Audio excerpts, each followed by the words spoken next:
Good morning, campers. Welcome to Radiocamphalfblood. I am your host, Zack. And I'm B. And this week we're reading the very first chapter of Percy Jackson and the Lightning Thief. Woo. Exciting. The one thing that I love about these is the chapter names are some of the funniest things. It's like, what am I about to read?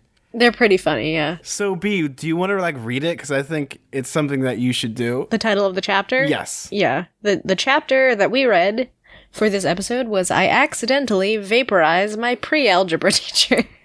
The weirdest thing about that is the funniest word in that is pre-algebra. Not just your algebra teacher, your pre-algebra teacher. It's a very specific teacher. I mean, your regular algebra teacher is safe, but pre-algebra, now that's some dangerous stuff. Well, I guess he wasn't learning algebra yet because he's only 12. You're right. 12 is a popular age for YA protagonists, I feel like. Well, because they're not teens yet, because, they're not super edgy yet. They're not with, the Kurt Cobains and, the high tops. What decade are you even trying to evoke here? The 90s, I guess. The 2000s. Well, Kurt Cobain is 90s, but anyway. Alas. Well, I mean, kids listen to edgy music from 10 years prior, and they think they're super edgy. Oh, that's true. My sister in middle school did listen to a lot of Kurt Cobain. For me, when I was 12, 13, I would listen to Beastie Boys, and I thought I was the hottest of the hot. Wow, you really did. Okay. And now I look at it and I'm like, what? I should just go back in time and punch myself in the face. I don't even care if I cause a time paradox. It's okay.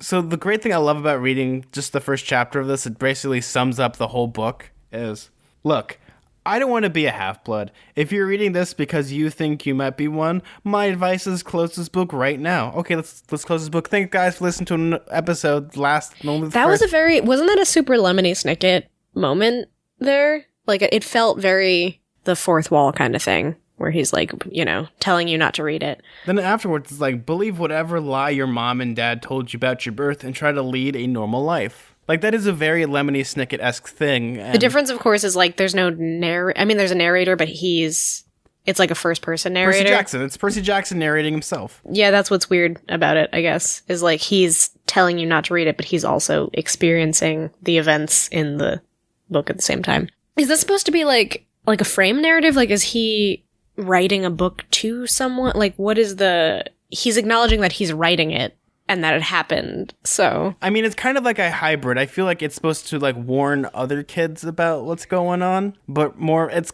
the way Rick Riordan, writes about it, it's really, lopsided for this book series, because there's another one that they kind of do, it's it's an audio drama for another book series that he does, and this one, it's like a hybrid almost. Sometimes it's when Rick Riordan feels like writing it that way, it just happens. It's weird because it's okay, so in the fiction he's acknowledging that he's writing this down, but it doesn't feel like it's a diary or something, because he's addressing the audience in a way where he's oh, you could be a half-blood. You're there's a general audience that's reading this. It's he went on Oprah and he's I'm a real half-blood and I wrote a story about my life. Do you know what I mean? It feels a little weird. And you get a car, and you get a car, and you don't get a car. And you get mythological powers. I just imagine the way I think it's supposed to be written is B, you're 12 years old and it's a dark and stormy night in New York, and for some reason it's also snowing and there's hurricanes and all that stuff, and there's a knock at your door and you see there's a book left on your doorstep and it's bound up in burlap. Oh, that's kind of spooky. It's kind of funny that he went to a private school in upstate New York. I wonder where in upstate New York. Would I know it? He actually he went to Yancey.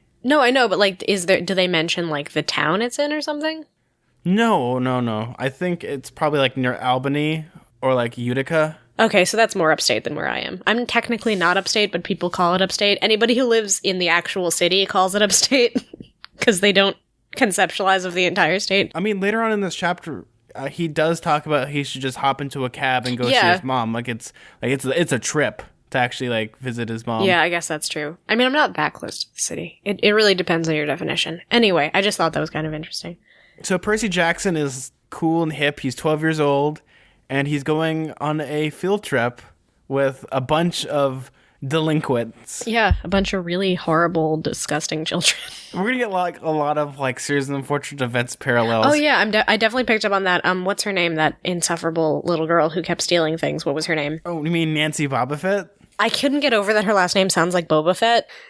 Nancy Boba Fett. Percy's I just imagine Mrs. Dodds turns to Nancy Boba Fett and just says, "No disintegration. you might be surprised at this audience, but I'm a nerd. Yeah, no, yeah. I had a feeling that you might have been a nerd, but it's nice to have my suspicions confirmed. Yeah, Nancy reminds me of Carmelita Spatz a lot. I don't know. I mean, she's like an actual delinquent, though. Like, she steals things from people and like... Yeah, she's like a kleptomaniac, but she also like bullies everybody, too.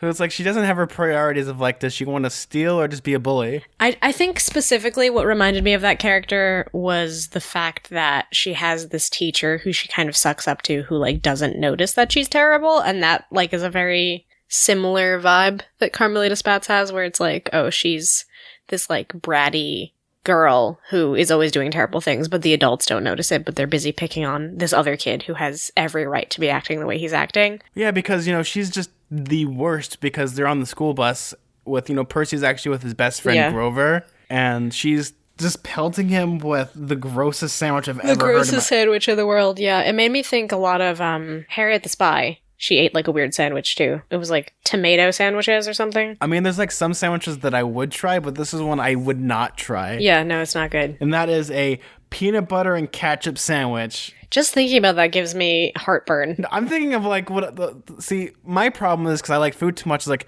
would I want that like smooth peanut butter or chunky peanut butter, or do I want ketchup or catsup? I don't even dislike peanut butter in savory applications. I like a good peanut curry. I just don't. So the interesting thing about Percy, though, is that he's been to like 6 schools in 6 years, something that I'm actually accustomed to. I've never been expelled from school, but Percy's been expelled from school for multiple reasons. My favorite was for my 5th grade, when we went to the Saratoga battlefield, I had an accident at the Revolutionary War cannon. I wasn't aiming for the school bus, but of course, I got expelled anyways. What's really confusing about that is like, what, it was a loaded cannon and there was like something that you could light it with, like at the museum? Like, I'm trying to piece this together. I just like imagine the phone call to Percy's mom after that. Is just like, yeah, so your son destroyed a school bus with a cannon? Like, how would you, okay, but like... I mean, when you go to like reenactments, they don't, it's all blanks. Yeah, I've been to the Saratoga Museum before.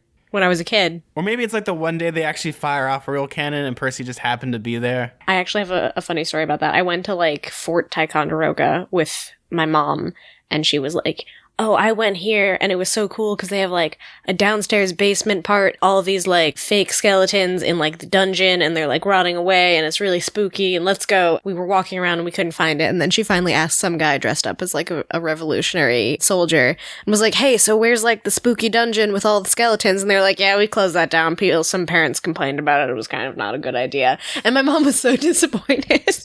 Like more disappointed than I was, and I was like a 10-year-old or whatever. Actually, I have something just similar to that. So I went to the Alamo. There's no basement at the Alamo. Yeah. My dad asked me to ask one of the people if there was where the basement was for the Alamo. That's so mean. This is like when I was like 5 or 6. And then when I was 7, I got traumatized because of Large March. Yeah, that's a messed up movie. But, you know, luckily, you know, Grover is like, hey, it's okay. I actually like peanut butter. Like, he's just trying to be like, yeah, this is the situation that we're in. He likes peanut butter in his hair, though? That was such a weird... Well, I mean, this, like, the worst thing, though, about Nancy Bobafish, she's picking on Grover, who, in all the sense, has, like, a disability. Yeah, so he's just a nice Muppet guy just trying to get by. A Muppet... I just imagine, like, he runs, he's just like, yay, with, like, the Muppet hands up. Yeah. He just, like, the Muppet run. Grover, as a first name, is that his first name, or is that his last name? His name's Grover Underwood. Oh, okay, right, yes, he has a last name. Yeah. Grover is a weird first name. I don't know. It's very Muppety for a first name. So they get to the museum, and everyone starts to pile out, and their main teacher, Mr. Brunner, is there, and he's, like, this very suave individual. I don't know, in my brain, he does look like Pierce Brosnan. Is that actually who plays him in the movie, you said? Yes. Okay, so that's, like, how you picture him. Okay, so Mr. Brunner, super suave teacher. He's really cool. He has a collection of swords.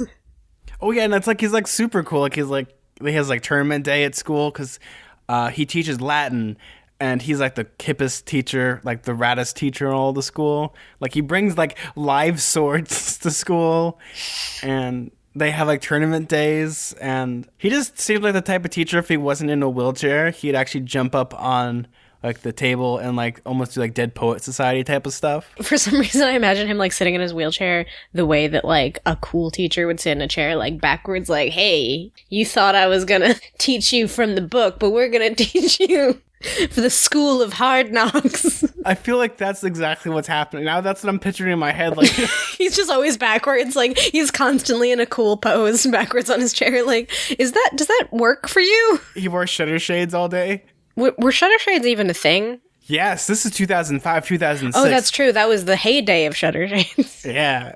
Kanye just released his album, I think, in 2007, so which is about that time. I remember when they would just give those out at, like, every school dance, and you just see, like, really basic girls walking around with shutter shades and, like, feather boas. It was a dark time.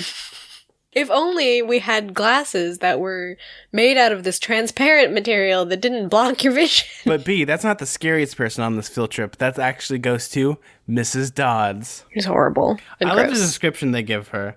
Mrs. Dodds was a little math teacher from Georgia who always wore a black leather jacket even though she was 50 years old. She looked like mean enough to ride a Harley right into your locker. I had a really hard time picturing, like, so she was, like, supposed to be sort of like this sweet southern lady, but also she was mean, and also she wore a leather jacket. And she's just, like, she just hates Percy. Like, she tries to find any way to, like, get him in trouble and expelled. Yeah, I feel like that's, like, a very relatable childhood feeling to, like, not be doing something bad, and then you're trying really hard not to do something bad, and then some teacher just has it in for you, and they kind of just for some reason decide to be like, oh, you're misbehaving or whatever. Like, I feel like I've met a lot of teachers like that. I had this middle school library teacher. As I've mentioned, I have an identical twin. So back then we actually looked like each other vaguely.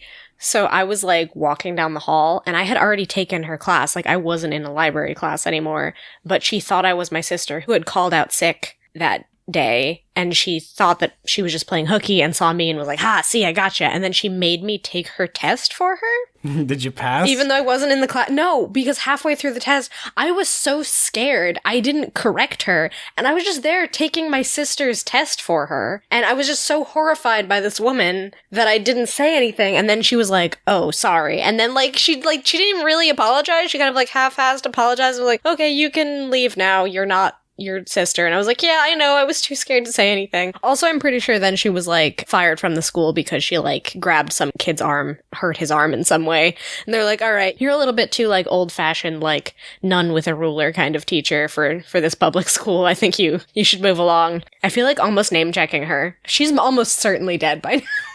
I mean, so the interesting thing about, like, we've all had a teacher kind of like this, in a sense, of just being very intimidated by them, and especially, she's a math teacher, you know, the worst kind of teacher. The worst kind of teacher. It's true. Like, you can't have a fun math teacher. Yeah, I once had a math teacher who was an ex-UFC fighter. And he had a scar across his eyebrow. And he would just go, SOHCAHTOA, sine, cosine, tangent. And he would yell at you. I did so well in math that year because I was so scared. They're actually at the Museum of, like, Natural History. Metropolitan Museum of Art, I thought, right? Yeah, they're at MoMA? I think so. No, that's the Museum of Modern Art. So they're at the Metropolitan Museum. Metropolitan Museum of Art. They have, like, they have, like, a section of, like, classic artwork. So, like, you know, Greek pottery and things like that. So, you know, as most kids, they're looking at it and making fun of all, like, the statues with, like, the dorks hanging out.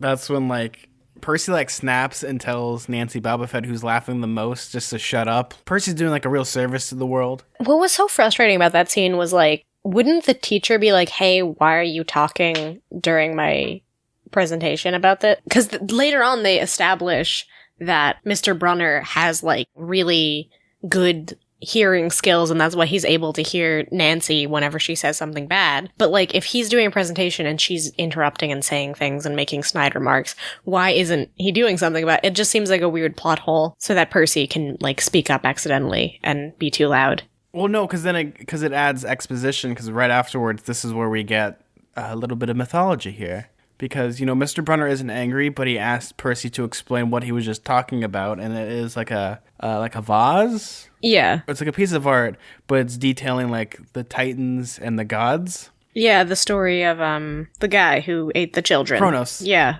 him. And that's an interesting story, especially, like, with Greek mythology, because it actually, in a sense, has a beginning story. And it's like, it's just not the gods. There's like, it's almost like weird seasons of a show that you only watch when you're at lunch. Like The Office. Are you saying Greek mythology is exactly like The Office? Yeah, Zeus is Steve Carell. Who's Dwight? Well, obviously that would be Ares, the god of war. Oh, you know what? You're right. Just Ares walking around going, the world needs another plague. That's my fan cast for Ares, Rainn Wilson. Rainn Wilson as Ares. But dressed as Dwight. With, like, his hair parted right down the middle. So I like the story they actually have about Kronos, because it's like, yeah, so he got the gods, and, like, he ate them as babies, and Zeus was the only one to survive, and, like, he made him, like, upchuck, and all of his Zeus's siblings are, like, adults now, because they didn't die in his stomach, and then they murdered him by using a scythe to, like, scatter him to bits. Just the concept of someone growing up inside of a stomach is really upsetting to me. This definitely, like, I feel like I have a very strong radar for, like, when a kid's book is, like, very explicitly didactic. Do you know what I mean? Like, so not even trying to be subtle about how they're teaching you something. They're like, we're teaching you a thing. There's literally a teacher it gets into the situation talking to you. Would you rather sugarcoat this stuff, or would you rather just say it as it is? Because even in middle school, you still learn about this stuff. I remember reading this one.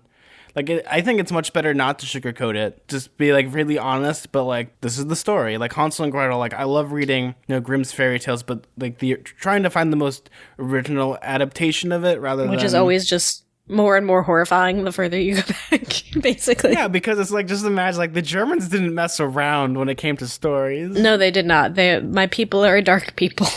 So, as we're learning about this, Mr. Brunner is, like, super excited that, Percy figured out that question. And Percy's kind of unsure of himself because we kind of learn, like, more about himself, which is that he has ADHD and dyslexia. He's always been, like, a C- student, and, he hasn't really found his stride in life. Yeah, I think I mentioned this in our episode 0 thing, but it definitely jumped out at me how much they sort of immediately name the different sort of disabilities and things that people have in the series. Like, this is the first chapter, and already you have a character in a wheelchair, you have another disabled character, Grover, and then you have Percy immediately talking about how he has ADHD and dyslexia, and not even in a way that's, like, coded, which I feel like you get a lot in kids' books, where it's like, oh, this kid is, like, coded to have some sort of learning disability, or, like, coded to have autism or something. Like, that's super popular, but you never, like, see a kid just be like, hey, I have this thing, this is how it affects me. Like, that's not really... Well, I mean, okay, I think the best example of it is, like, there's a lot of books that I've read where it's like that, and it just feels like they just, like, check something off on a box just to get, like, a specific reading group. That's another thing, too, is if disability in kids' books feels very special episode, where it's this random character that they introduce for no particular reason, just, like, teach the main character a lesson in some way, and then they kind of don't come back, or they're not as important to the story. Yeah, I definitely think that they tackle this in a pretty good way. Like, I like how immediately out of the gate he, like, names what's going on with Percy. Well, I feel like it could have been very easy to just sort of make it a subtle thing. What happens next, though, is just, Nancy Bobofitz is picking on Grover still. I don't understand why, but Percy gets so mad that, like, he closes his eyes, and all of a sudden Nancy Bobofit is standing in water.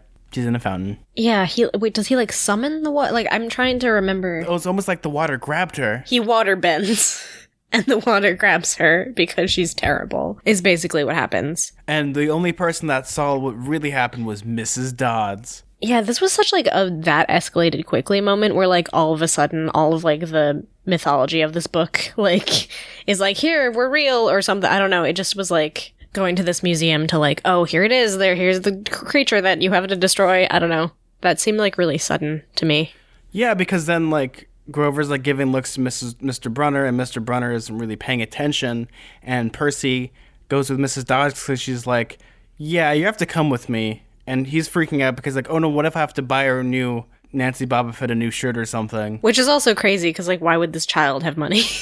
When I was 12, I didn't have money with me. Like a museum t-shirt? That's some cash. Yeah, museum t-shirt. Those are expensive. So Grover's like, oh yeah, I pushed her. And Mrs. Dodds is having none of that. But it's weird because she's, like, making, like, strange growling noises. Yeah, that was weird. And it's really creepy. I feel like this scene reminds me a lot of Miss Peregrine's Home for Peculiar Children. I feel like this scene is very reminiscent of that for whatever reason. Like a teacher who turns into a creature and starts flying, and yeah, I don't know. It just was, like, a very similar... it makes so much sense because I've actually read that series all the way through. And yeah, I can see that the vibes you're getting from that. And, he goes inside, and I love how, Percy being a kid, he jumps to the first conclusion possible. all I could think of was that teachers must have found the illegal stash of candy I've been selling out of my dorm room. Or maybe they realized I got my essay on Tom Sawyer from the internet without ever reading the book, and now they're going to take away my grade. Or worse, they're going to make me read the book. I can't really believe that he got an essay about Tom Sawyer and the teacher wasn't like, this looks like it's from the internet. Like, I don't know. That just isn't really very believable to me, but... Well, I mean, okay, this is like 2005, so there weren't any like super advanced programs to like... Yeah, I guess that's true. Like Turnitin and all that stuff. Turnitin gives me such earned anxiety. Like, I would always get paranoid that I accidentally wrote a phrase that was close to something that somebody's already written, and they're gonna get me for it, even though I haven't plagiarized. You know, I had that once happen to me where I had actually written an essay, like completely by scratch, and then went to the teacher, like, oh yeah, you plagiarized this, and I was like, wait, what? Yeah, no, that definitely is like a thing that happened a lot, like, especially if you're like a precocious kid who uses like words that are too big for your this age. Seems like a PhD level essay, and it's like, we're talking about, you know, the cat that jumped over the moon. I just remember one time my sister handed in a project, and she like used some like really basic word, and the teacher was like,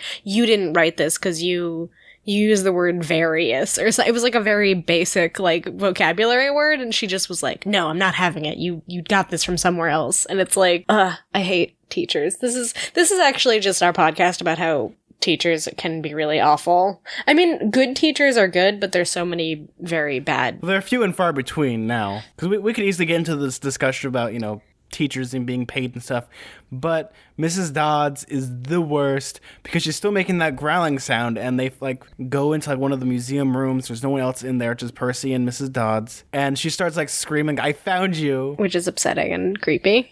And like Percy's like, what's going on here? Yeah, and she turns into a leather bird person thing. Like her eyes turn red, like her leather jacket turns into wings, and like she becomes withered old woman. And it's kind of freaky, but all of a sudden Mr. Brunner comes out of nowhere and is like, Percy, hi-ho!